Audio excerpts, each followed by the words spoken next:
Hi viewers, welcome to food beat. ఇవాళ మనం pizza ఎలా చేయాలో చూద్దాం. సో ఇప్పటివరకు అందరూ ఓవెన్ రెసిపీస్ అయినా ఓవెన్ లేని రెసిపీస్ చేయమని అడుగుతున్నారు. సో మీకోసం ఓవెన్ లేకుండా పిజ్జా ఎలా చేయాలి అండ్ ఓవెన్ తో పిజ్జా ఎలా, 2 టైప్స్ ఆఫ్ పిజ్జాస్ చూపిస్తాను అనమాట ఇప్పుడు నేను. సో ఈ పిజ్జాకి very quick pizza sauce and garlic butter preparation కూడా చూపిస్తాను. గార్లిక్ బటర్ కి కావాల్సిన ingredients 30 grams butter, 2 tablespoons oil and 5 cloves of garlic. And pizza base కి కావాల్సిన ingredients 1 cup of wheat flour, 1 teaspoon sugar powder, salt to taste, కొంచెం curd, ½ teaspoon baking powder and 1/8 teaspoon baking soda. Fast గా అయిపోవడానికి pizza sauce ఒక 3 tablespoons tomato ketchup, కొంచెం chilli flakes and కొంచెం oregano, cheese ఒక 70 grams and onion, tomato, capsicum and కొన్ని paneer cubes తీసుకున్నాను. ఇవన్నీ టాపింగ్స్ కోసం. సో ఇవి మీ చాయిస్ ని బట్టి ఇంకా కావాలంటే కూడా తీసుకోవచ్చు. సో ఇందులో ఏమైనా స్పైసెస్ మీ దగ్గర లేకపోతే మీకు అవైలబుల్ ఉన్న స్పైసెస్ ఏమైనా చేసుకొని కస్టమైజ్డ్ వర్షన్స్ చేసుకోవచ్చు. బట్ నేను బేసిక్ వర్షన్ చెప్తున్నాను. ఫస్ట్ ఒక మిక్సింగ్ బౌల్ తీసుకుందాం. ఈ ఇంగ్రీడియంట్స్ అన్ని వేసేయాలి ఇందులో. సో ఇవన్నీ మిక్స్ చేసుకొని మనం ఇప్పుడు కర్డ్ ఇందులో కొంచెం కొంచెం వేసుకుంటూ చపాతీ పిండిలా కలుపుకోవాలి.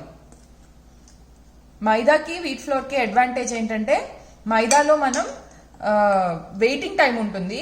వీట్ ఫ్లోర్ లో న్యాచురల్ గా వెయిటింగ్ టైం ఎక్కువ అవసరం లేదనమాట. నీట్ చేసిన తర్వాత ఒక 10 minutes ఉంచితే సరిపోతుంది. సో అది కూడా అడ్వాంటేజ్. చూసారు కదా, ఇలా కలిపేసుకున్నాము. ఇప్పుడు దీనిలో ఒక 1 spoon ఆయిల్ వేద్దాము. ఒక 1 minute ఇలా కలిపేసి మూత పెట్టేసి ఒక 10 minutes పక్కన ఉంచుదాము. ఆ టైంలో మనం టాపింగ్స్ ప్రిపేర్ చేసుకుందాం. ఓవెన్ ని 200 degrees లో ప్రీహీట్ చేసుకోవాలి.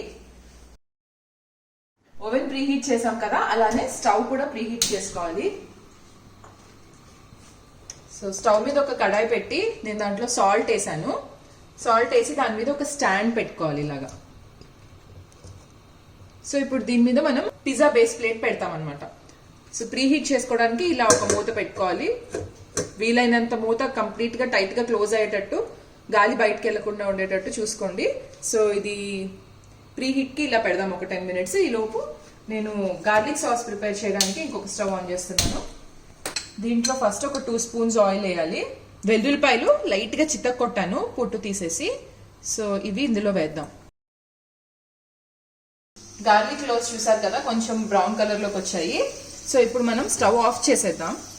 స్టవ్ ఆఫ్ చేసి ఈ బటర్ ఇందులో వేయాలి. బటర్ కరిగేంత వరకు ఉంచేసి బటర్ని తీసేసుకోవటమే మనం. సో గార్లిక్ బటర్ రెడీ అవుతుంది అప్పుడు. సో ఆ గార్లిక్ ఫ్లేవర్ అంతా బటర్కి వచ్చేసి ఉంటుంది. సో ఇప్పుడు నేను దీన్ని గార్లిక్తో సహా ఒక గిన్నెలోకి ట్రాన్స్ఫర్ చేస్తున్నాను. ఇందులో ఒక స్పూన్ గార్లిక్ బటర్ని అలానే ఉంచుదాము.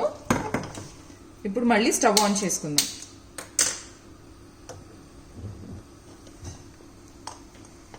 ఇందులో ఇందాక మనం టాపింగ్స్ కి కట్ చేసుకున్నాం కదా, క్యాప్సికమ్ అండ్ టొమాటో వేస్తున్నాను. మీరు కావాలంటే స్వీట్ కార్న్ కూడా యూజ్ చేయొచ్చు, బట్ నా దగ్గర లేదు ఇప్పుడు అది. ఒక 1 minute హై ఫ్లేమ్ లో వీటిని టాస్ చేయాలి. 1 minute అయిపోయింది. ఇప్పుడు లాస్ట్ లో దీనిలో ఆనియన్స్ వేసేసి ఒక్కసారి తిప్పేసి స్టవ్ ఆఫ్ చేద్దాం. పన్నీర్ని డైరెక్ట్ గా బేస్ మీద స్టఫ్ చేసుకోవచ్చు, పన్నీర్ని ఫ్రై చేయక్కర్లేదు. ఇందులో మనం కొంచెం పిజ్జా సీజనింగ్ వేసుకొని దీన్ని ఒక ప్లేట్ లోకి తీసుకుందాం. పిజ్జా సాస్ ఎలా చేయాలో చూద్దాం. చాలా సింపుల్. మనం టొమాటో కెచప్ తీసుకున్నాం కదా, ఇందులో కొంచెం ఆరిగానో అండ్ కొన్ని చిల్లీ ఫ్లేక్స్.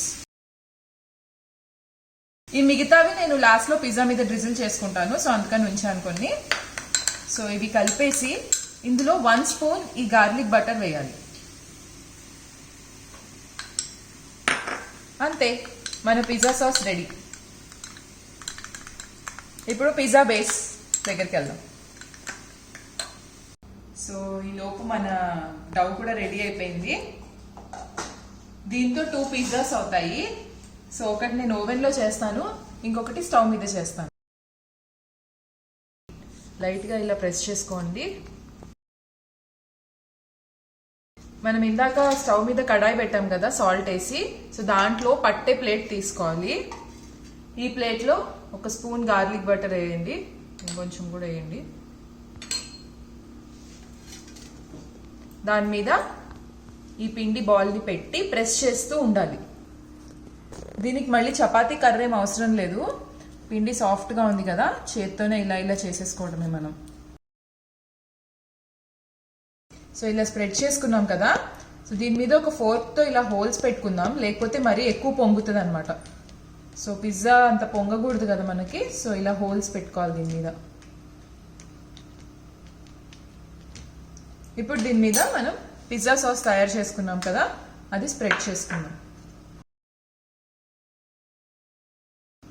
అండ్ దాని తర్వాత చీజ్ వేసుకుందాం.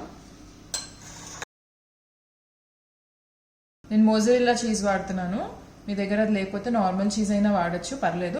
కాకపోతే మోజరెల్లా చీజ్కి ఏంటంటే ఆ సాగే ఎఫెక్ట్ వస్తుంది అనమాట. మనం బయట పిజ్జా కొంటే ఎలా సాగుతుందో చీజ్, అలా ఆ ఎఫెక్ట్ వస్తుంది. సో ఇప్పుడు దీని మీద మనం పనీర్ అండ్ టాపింగ్స్ డెకరేట్ చేసుకోవచ్చు. సో ఒకటి రెడీ అయిపోయింది. ఇప్పుడు దీన్ని మనం స్టవ్ మీద ప్రీ హీటింగ్కి కడాయి పెట్టాం కదా, దాంట్లో పెడదాం. దీని మీద ఇది పెట్టుకోవాలి స్టాండ్ మీద. సో ఇప్పుడు ఇది మూత మూసేసి ఒక 10 minutes కుక్ చేసుకోవాలి మీడియం ఫ్లేమ్లో.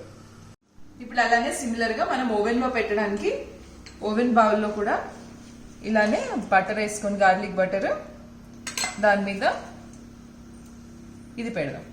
దీన్ని కూడా ఇలానే ప్రెస్ చేసి సేమ్ ఇందాక ప్రొసీజరే ఫాలో అయిపోదాం.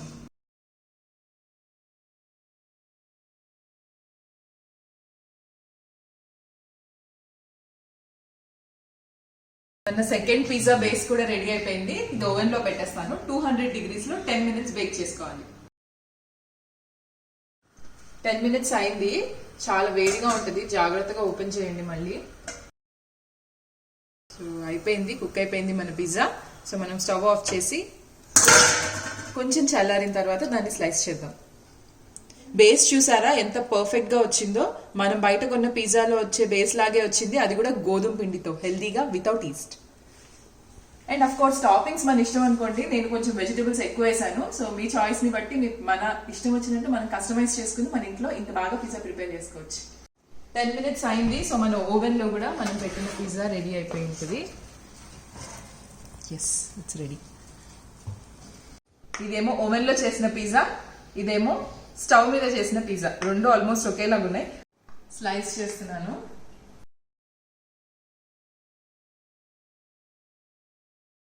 సో ఒక చిన్న స్లైస్ తీసుకుందాం. Okay, so this is oven baked. తిని చూస్తాను ఎలా ఉందో చెప్తాను. చాలా బాగుంది,